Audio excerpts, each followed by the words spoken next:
Nā mihi nui ki a tātou. Ki oku nui, ki oku rahi, tēnā koutou katoa. Nā mihi ki a Michael Webster, te tāngata nāna nei au I tono, kei ko nei. Ko wai au, he torua whakakopa au nōronga I kārewa, he pōtiki manua u nānai te rangi. He uri au no nā pōtiki hoki, ko maua ao te maunga, ko tauronga te moana. Ko mātātua te waka, ko Ngāti he te hapū. Ko maunga tapu, ko mangatawa ngā marae, ko taipari te tāngata, ko Siobhan tōku ingoa. No tauronga moana au, engari I tipu aki au I tāua kairangi ki tai. I nai nei, e noho ana au I raro I te maru o Aorangi, kei Wairarapa. Ko te mana arai o Aotearoa au e mahi ai. He roia au, ko te pau whakahaere tairanga kaupapa matatapu au. Ko tōku tino mihi ki a John Edwards, te tāngata nāna nei tōku aro atu I te matatapu I tūmata.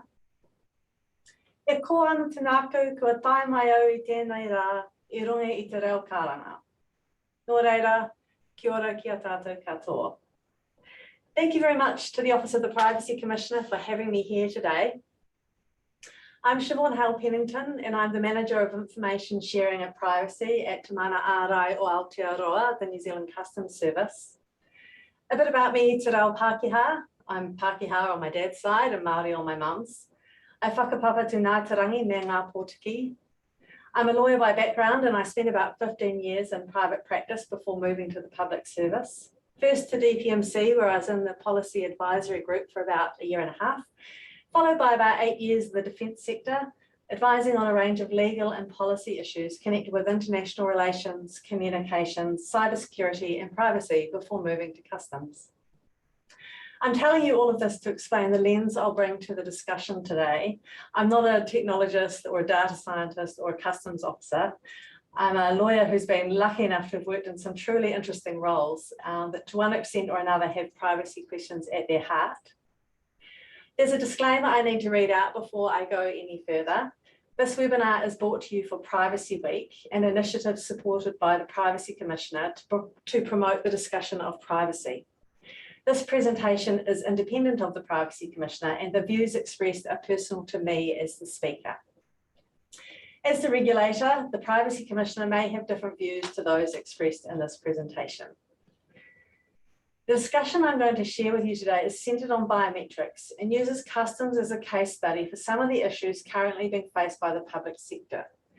To that end, I'm going to talk about 3 key areas where my team and I have had to grapple with issues linked to biometrics. I welcome questions from the audience, but if I could ask you all to please hold on to these until the end, I won't be able to see any raised hands while the slides are up on the screen. Thank you. So let's start by taking a look at what we mean when we use the term biometrics.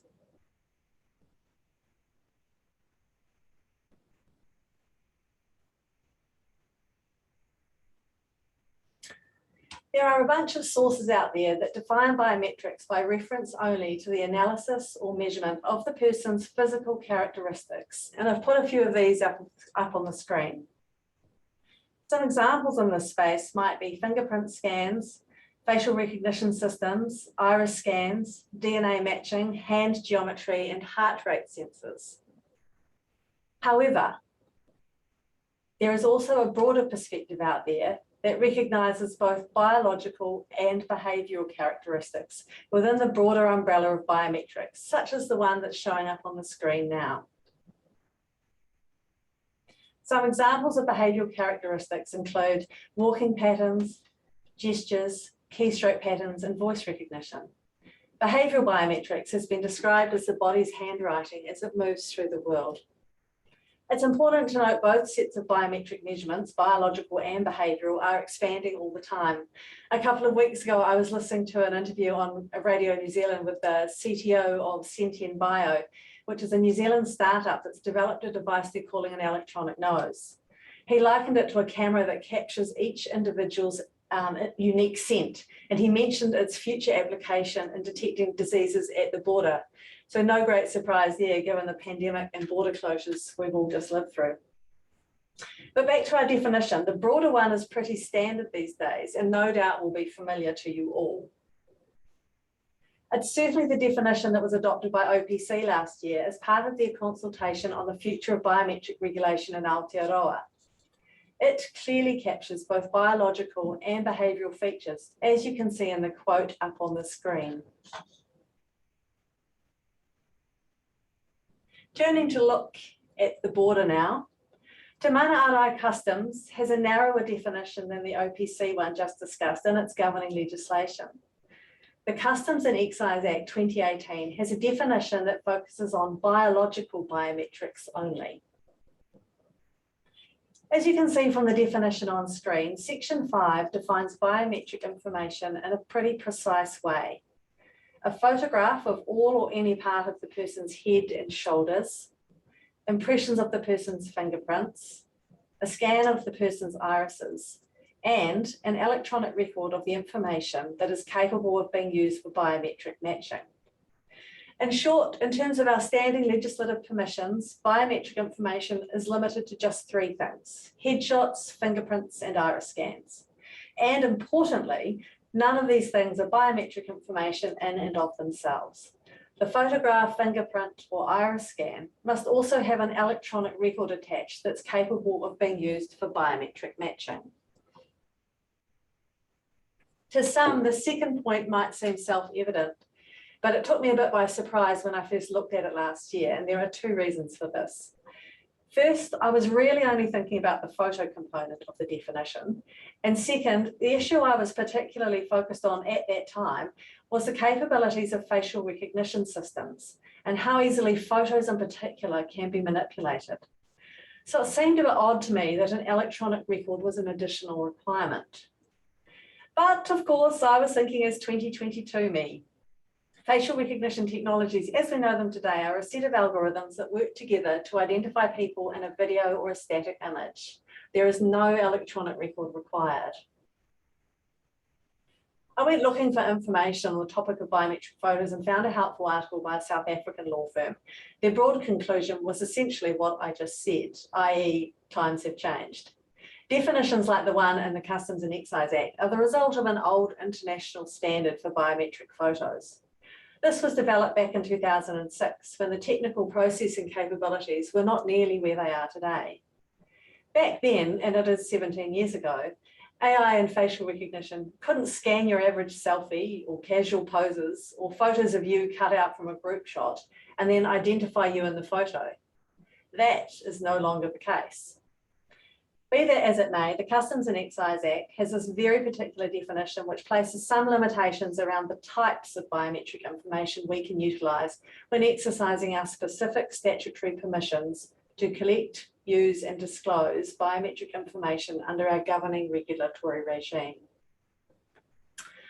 So then, what are Customs' powers in this area? Well, for example, under Section 53 of our Act, Customs is permitted to collect a range of personal information, including biometric information, for the purposes of passenger and crew processing, monitoring the movement of craft and persons, and also border security.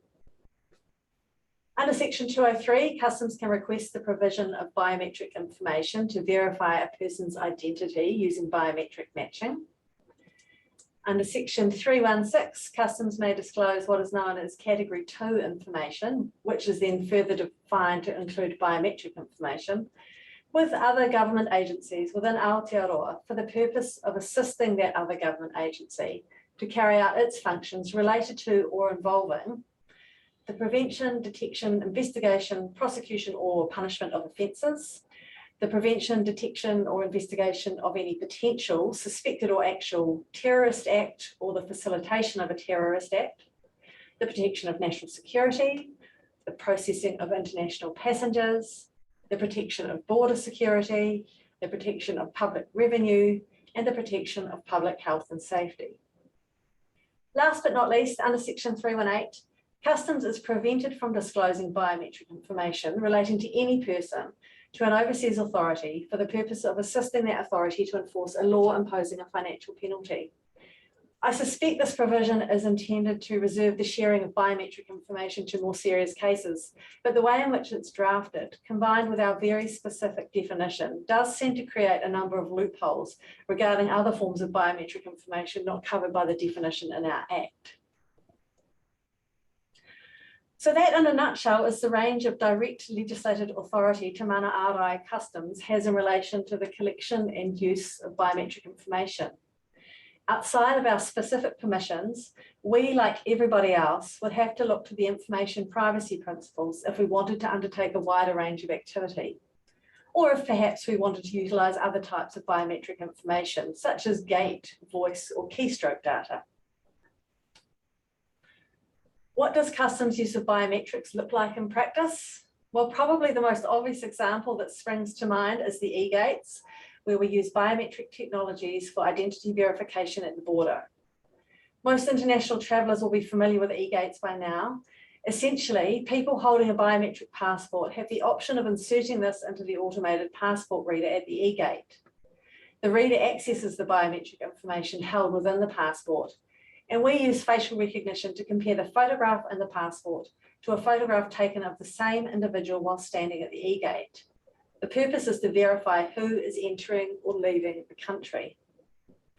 If there's a successful match, the e-gate opens and the traveller passes through and continues their journey through the airport. The biometric information is retained for a short time frame behind the e-gate, typically about 96 hours, I think, and then it's destroyed. If there's not a successful match, the person is referred to the primary line, whilst the images obtained under the process just described are retained briefly to develop our facial recognition software and to ensure ethnicity and gender differences are properly built into the system. They are then disposed of within the same time frame as matching photographs. The second example is pretty similar and relates to a trial at the primary line, which will introduce an automated matching process that is currently not available in that location. So currently, standard process is for a person presenting at the primary line to hand over their passport, and the customs officer in the booth manually performs what we call a three-way check. First, a face-to-passport check to match the passenger in front of them with the photo displayed within the physical passport. And then the officer inserts the passport into the e-reader, which allows the officer to check the face in the physical photo to the image stored within the chip in the passport. The reader also goes through a pretty thorough document verification process at this point. Importantly, whilst the e-reader is biometric capable, the face matching function is not currently being used. To do so would require the addition of a camera at the primary line booths and the associated software connected with the reader. So basically a similar setup to the e-gates. The trial I mentioned will introduce these cameras and an automated matching process at the primary line. The next two examples I'm about to give don't involve any biometric technologies or automated matching, but still fall within the parameters of our statutory powers to use biometric information in certain situations. So we can request certain identification documents as part of our recruitment processes in order to verify identity. This involves a mix of primary and secondary identification types and typically includes a passport. Now, we definitely don't use passport readers here. This is very much an analog biometric verification process, but we do take copies, and all photocopiers these days create a digital record of the thing being copied. And the final example is pretty similar to the recruitment process. We require and take copies of a mix of primary and secondary identification documents to verify the identity of certain people involved in importing or exporting goods across the border. So, for example, the directors of a business applying to be a customs broker, directors of a broker applying to open a range of broker accounts with us, and directors and individuals wanting to register as users of Trade Single Window, which is the portal we use to facilitate certain processes and approvals for the movement of goods. And that's pretty much it. In actual fact, whilst customs are big collectors of information, and in particular personal information, it's a key tool in our assessment of risk at the border. Our use of biometrics is actually pretty limited. Where we undertake activities using biometric technologies, my team are strong advocates for the use of the enhanced PIA as outlined in the OPC position paper from 2021. This enhanced PIA process includes consideration of a bunch of factors such as how privacy risks will be mitigated, how the accuracy of the system has been verified, whether the proposed use of biometrics is targeted and proportionate to need, relevant Te Ao Māori perspectives, the outcome of consultation with stakeholders, whether alternatives to biometrics will be available, how transparency will be provided, and how human oversight will be implemented. Also important is general oversight of biometrics at a management level, consisting of regular reviews and audits to ensure that an agency continues to collect and use biometric information lawfully and proportionately, given its sensitivity and potential for harm if not appropriately managed. According to the position advanced in the 2021 paper, the assessment needs to persuasively make the case to OPC that the need for and use of biometrics is sufficiently strong so as to be preferred and trusted over the collection and use of other forms of personal information. Whilst Te Mana Arai has certain existing statutory permissions, meaning at one level we don't need to build a use case per se, we also recognise a range of reasons why the enhanced PIA remains the appropriate assessment mechanism. It puts people at the heart of our processes. It exposes us as an organisation to a wider range of perspectives than we might have otherwise. It helps build trust and confidence in who we are and what we do at Customs. It helps us manage risk relating to information, and it aligns with many of the behaviours and good practices the DPUP is nudging all our agencies towards. Basically, I'd say it looks like good practice. Biometric information is particularly sensitive because it intrudes to a greater degree on an individual's personal privacy due to the personal genetic detail it reveals about an individual. It also differs from some other categories of personal information in that we can't change our biometric information if it's compromised, unlike our credit card details or our logins or passwords, for example. For this reason, and also because of the propensity for biometric information to be used for surveillance purposes, not only will the collection and use of biometric information spark a higher level of scrutiny from OPC, but we think this applies to the general public also. Now, I'm definitely not saying an enhanced PIA is easy. There are a range of issues that Customs has grappled with quite recently relating to one of these, but I do see value in what it asks us all to consider. I don't want to get into the specifics of Customs' particular challenges in this instance, but in general, I think issues of accuracy, the perspectives of Te Ao Māori and transparency all raise some pretty thorny questions in respect of government use of biometrics. For example, biometric technologies can be less accurate for some groups. I think the OPC paper lists women and ethnic minorities as two examples, so there's over 50% of the population. And the consequences of misidentification for individuals can be severe. Risks and appropriate mitigation strategies, such as adequate testing for a New Zealand environment, need to be taken seriously. Also, established principles of Māori data sovereignty suggest there could be hesitancy from within Te Ao Māori towards any collection and use of biometrics due to its close links to key concepts such as whakapapa, mauri, and mana. On the basis of these links, biometric data can be considered tapu, representing the likeness of an individual, and should not be collected or used in the absence of appropriate consultation with relevant iwi and Māori organisations. The principle of manaakitanga adds an extra layer of obligation on agencies to ensure collection and use of biometric information will uphold mana and avoid stigmatisation. Last but not least in this list, biometric technologies rely heavily on the use of algorithms, and there are acknowledged challenges in introducing an appropriate degree of transparency to rules and processes that are often cloaked in claims of commercial confidentiality.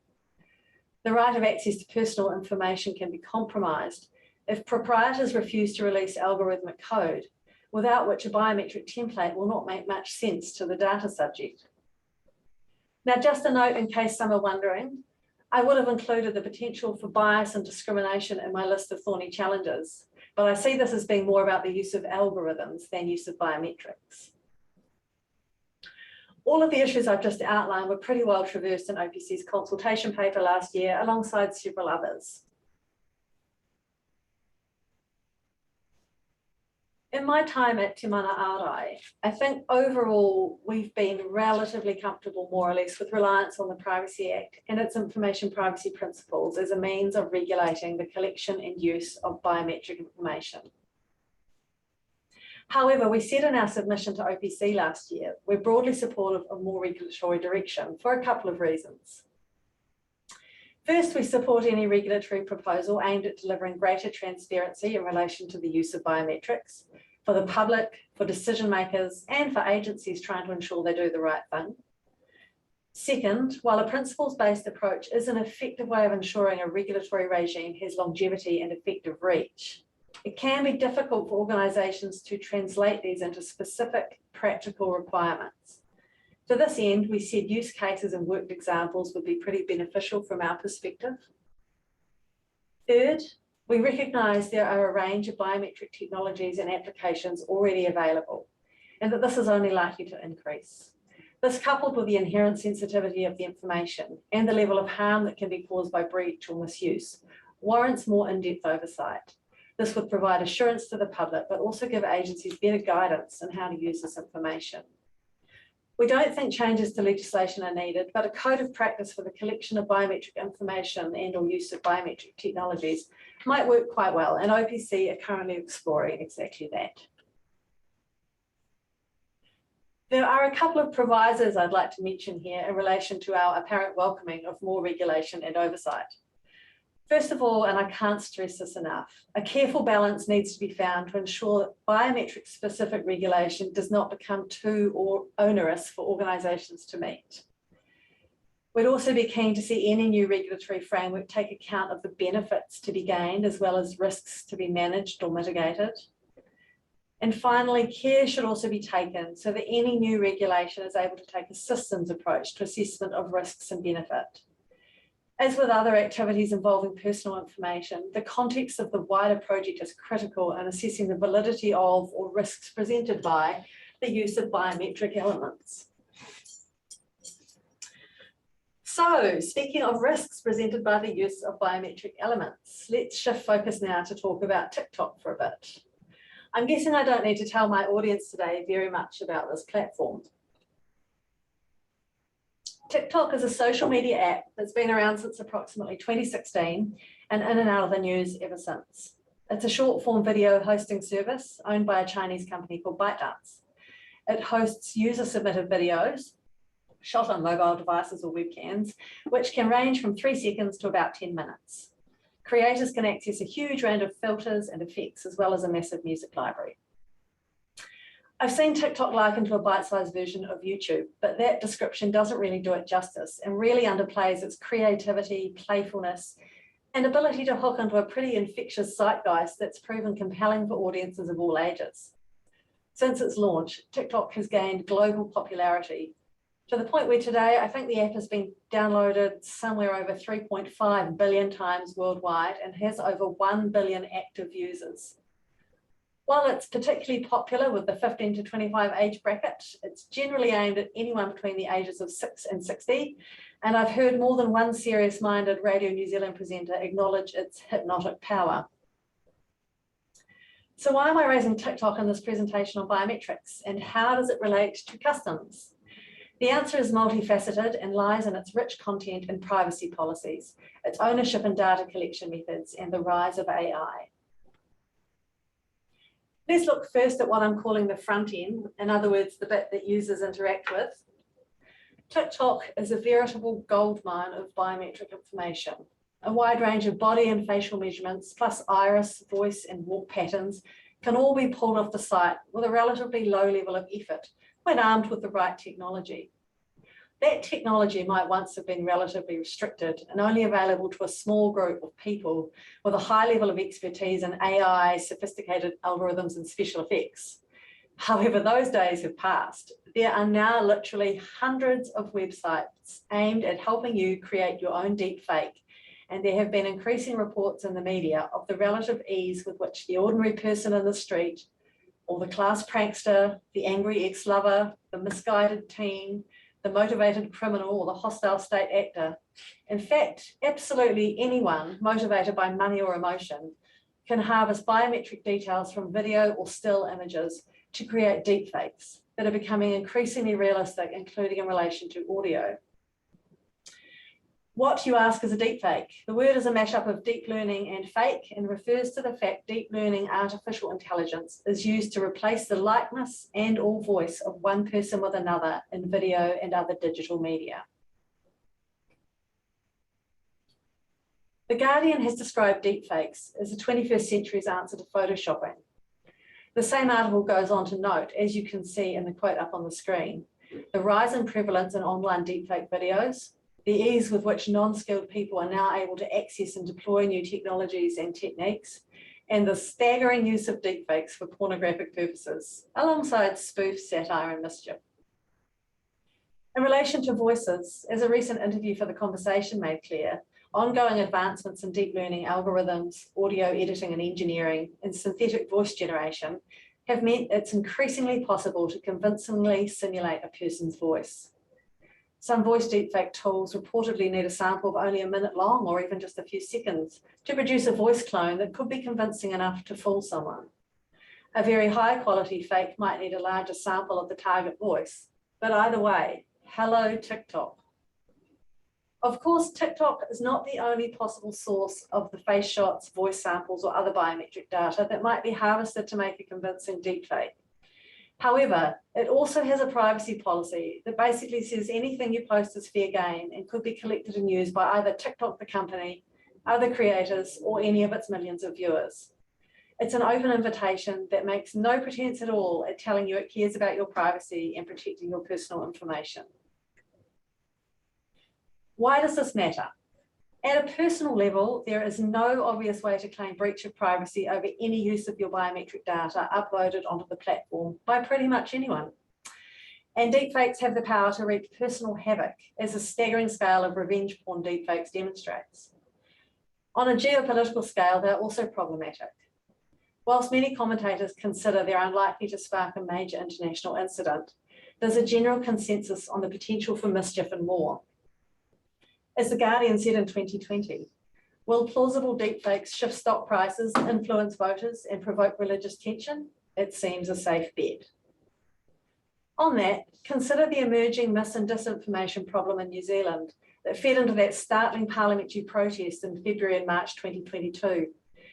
Now think about the potential of deepfakes and how much worse this problem could get if the creator of the deepfake is not your pissed off ex, but a criminal organisation, or even another state looking to create a bit of havoc or specific advantage for itself.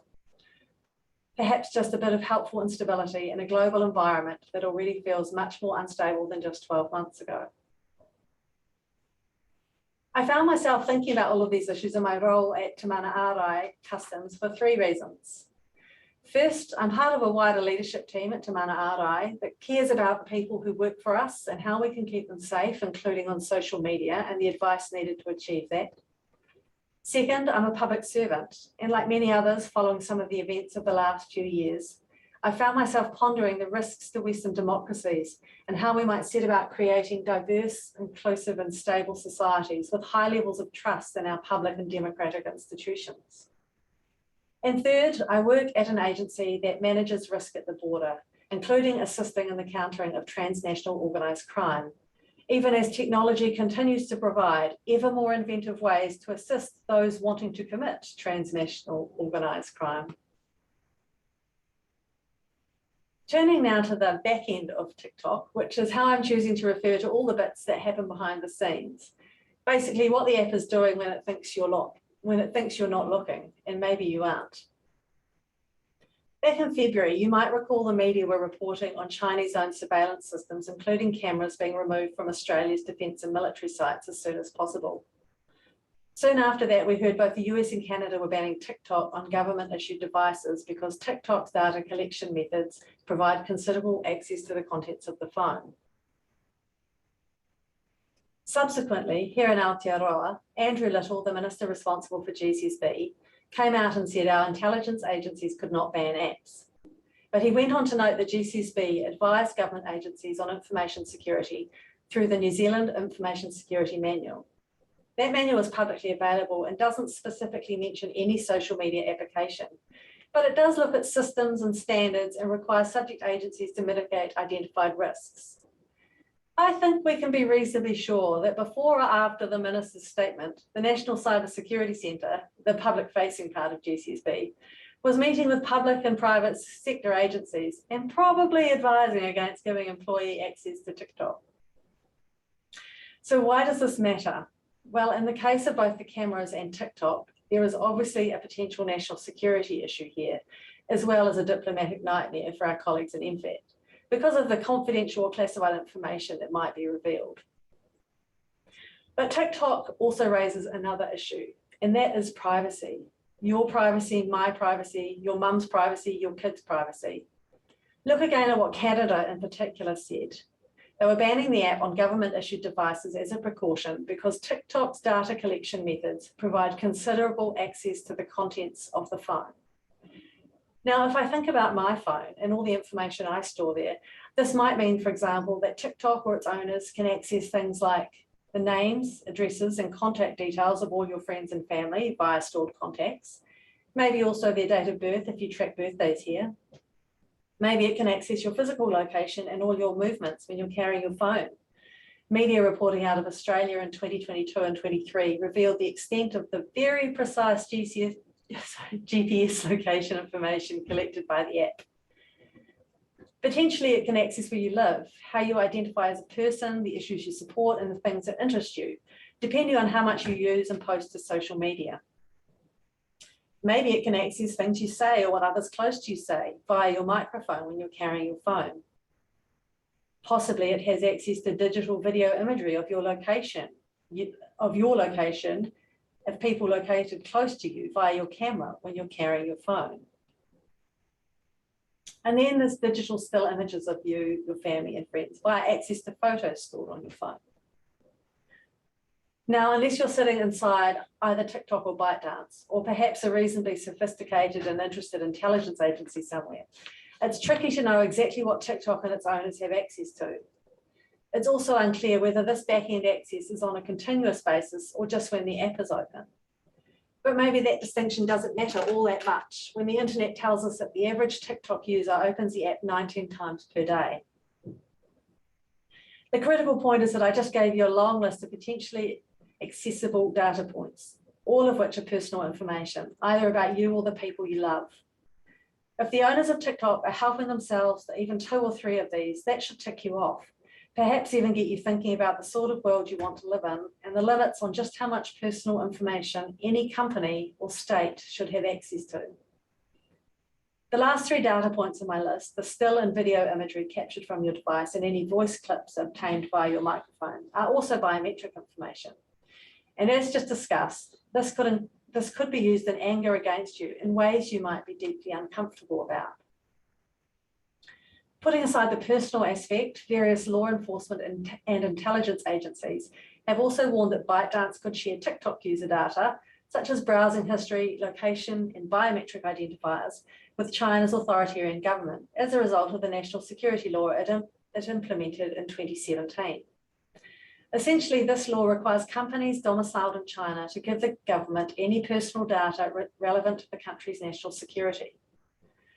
Obviously, there's quite a bit of leeway for interpretation here. Also, according to publicly available information, there's no evidence that TikTok has turned over such data. But there's clearly a risk here due to the vast amount of user data that TikTok, like other social media companies, collects. Let me acknowledge at this point, I'm aware US tech companies also routinely disclose personal information to the US government.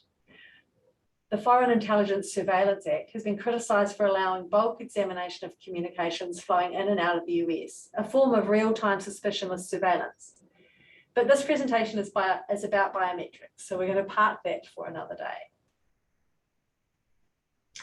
Back to TikTok and its possible access to the contents of your phone. All of these concerns are likely what led Minister for GCSB to make the statement he did on 1 March, and 2 days later, Te Mana Arai Customs put out the media statement up on the screen.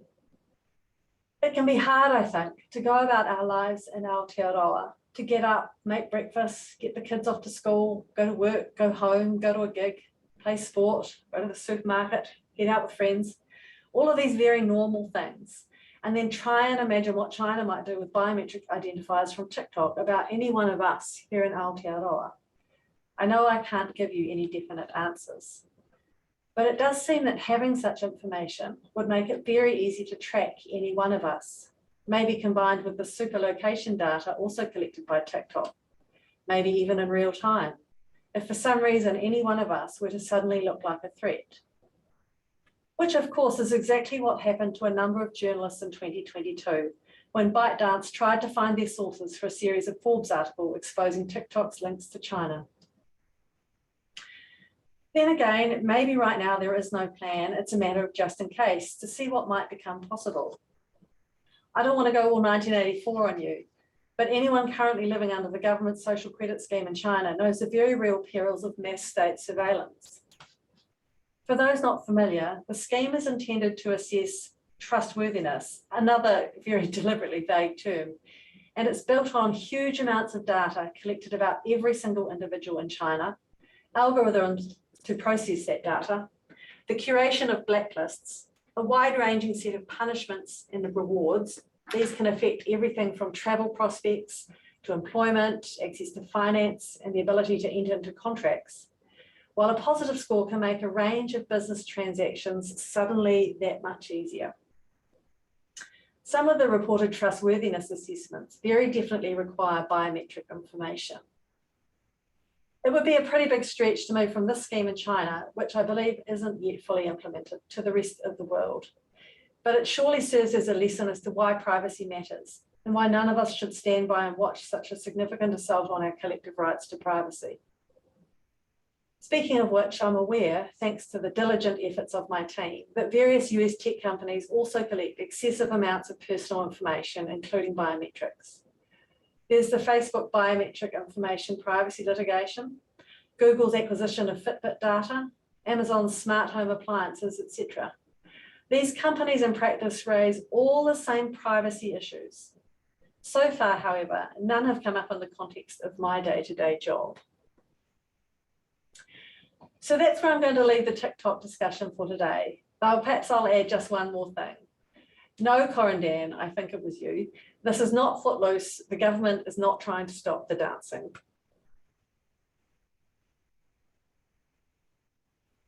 My last topic for discussion today is the intersection of biometrics and whakapapa. I'm reasonably confident everyone listening will have some understanding of what I mean by whakapapa, but there are many ways to think about this concept. At a very basic level, whakapapa is the Māori word for genealogy and can be interpreted literally as the process of layering one thing upon another. It's crucial to any understanding of Māori identity, history, and mātauranga Māori. To put its importance in perspective, I've borrowed some words from Ngāti Rārua Atiawa up on the screen.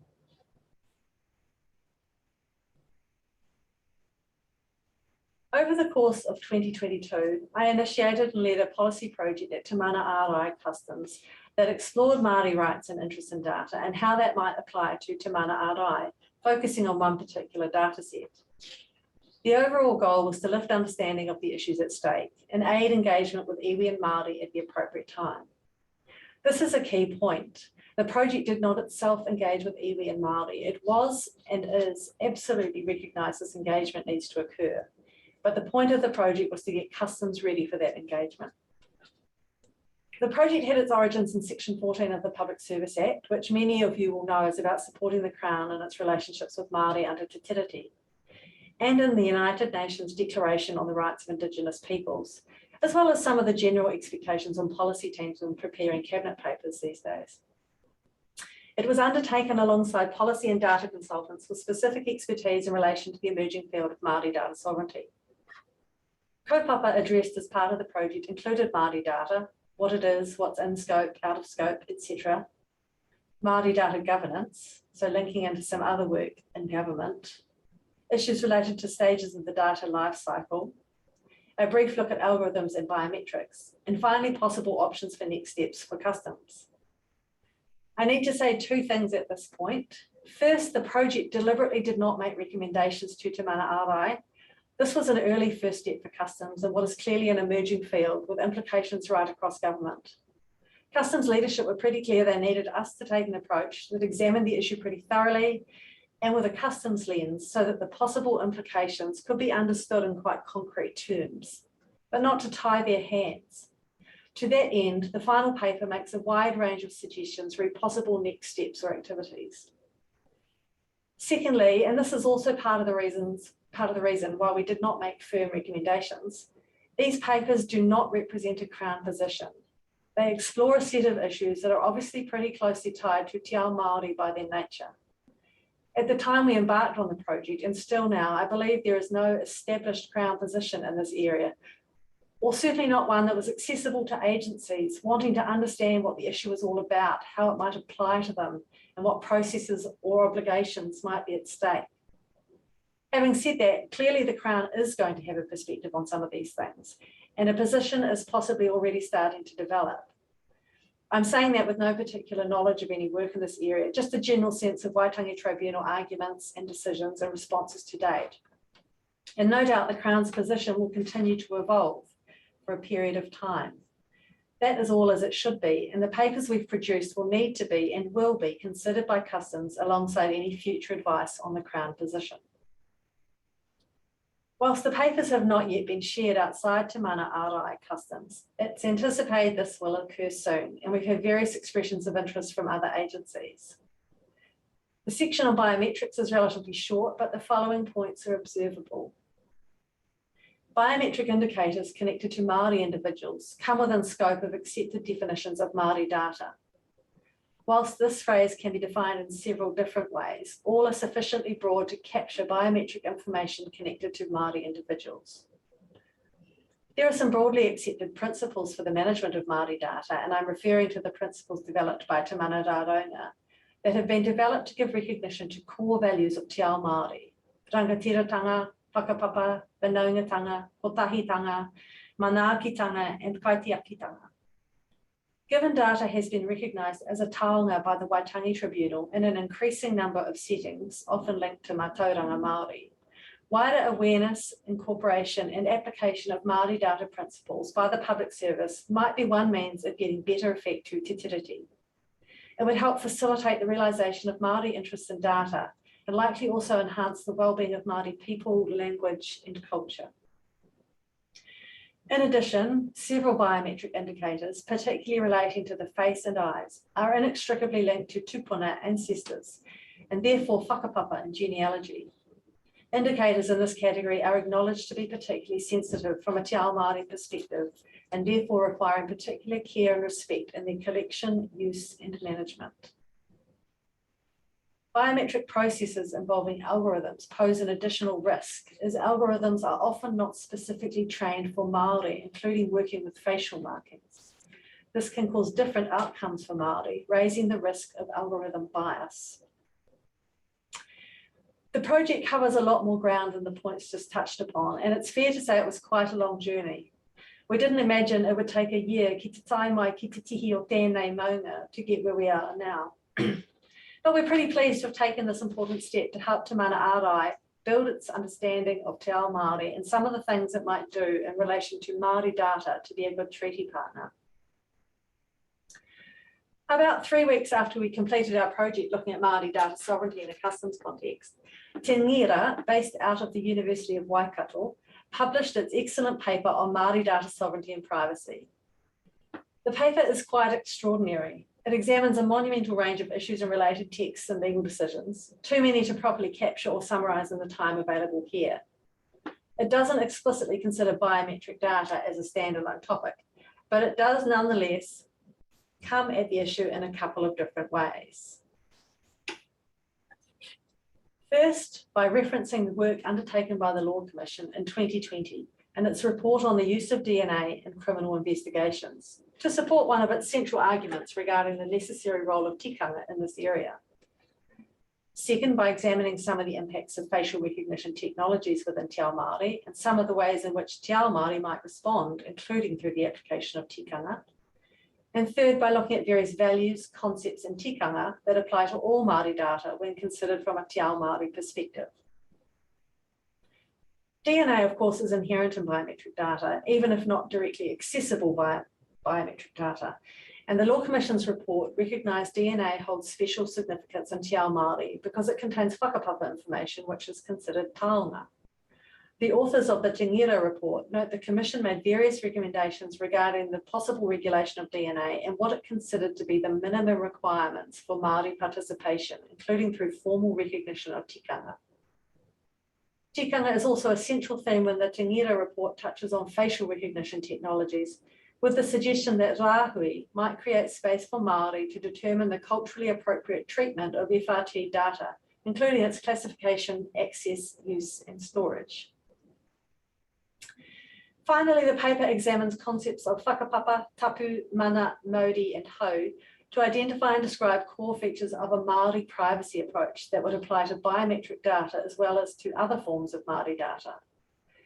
As just one example, it identifies the central role of whakapapa within Te Ao Māori to underline the point that Māori data, including biometric data, needs a privacy framework that also protects collective privacy rights. And I've put the relevant quote up on the screen. Helpfully, the paper does also say that a Māori data privacy framework will be the Te Ngira author's next step, but they also point to a number of other significant gaps in Aotearoa's privacy frameworks needing attention and thought from other quarters, including the privacy regulator. 20-odd questions are posed with the stated aim of helping to chart a new path forward. One of my team members suggested I should mention 2 or 3 of the most significant questions raised, but in all honesty, that feels like an impossibility given the significance of the issues canvassed there. Here instead is my random sample of 3. When does a collection of data about individuals become collective data about a group? Should tikanga address the same sensitivities that privacy legislation seeks to address? How relevant and meaningful is the concept of privacy in Te Ao Māori? There are many more such questions with inherent challenges ranging from how to better understand the implications of te tiriti and tikanga in a Western legal privacy context, how to characterise and maybe prioritise collectives, how to decolonise thinking about future regulation, and what exactly does partnership between the Crown and Māori mean? On this last question, some in the audience may have heard Ta Jo Williams speaking powerfully on this topic last year. For anyone interested in these sorts of questions, I can thoroughly recommend some time spent reading this paper. The wero has been laid down. Okay, kua mutu. That is the end of my presentation. I'm just going to have a look now and see if anyone has any questions.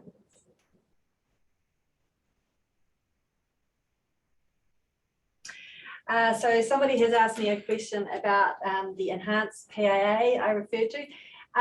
I took that term from the way that OPC referred to the assessment that they thought was necessary where biometrics were proposed to be used by an agency. It's referenced in a 2021 position paper that I'm pretty sure is still posted up on their website. It doesn't have any official status, but the paper does talk about it and refer to it as an enhanced PAA. There's another question here. Yes, sorry, it's the same question again about the enhanced PIAs.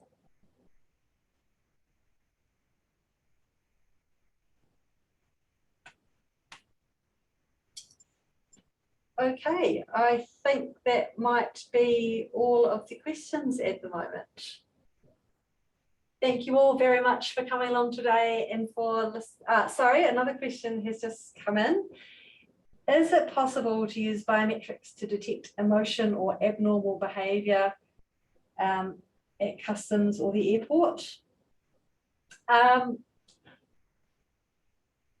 Is it possible? I don't know the answer to that. As I said at one point in my presentation, the types of biometric data points are developing all the time. So yes, in time, it might be very possible to detect those sorts of things. Is customs using that right now? No, we are not. We are simply using biometrics to verify identity. So I hope that answers all the questions. Sorry, so some more questions are coming in through as I'm speaking. Am I willing to share my paper? Yes, I'm intending that the paper would be shared either through the OPC site or perhaps through the customs website. That I haven't finalised that discussion yet, but I am intending that it will be publicly available. And of course, this presentation has been recorded and will be available from tonight, I think, on YouTube. So thank you all very much for coming along today. Ka kite anō.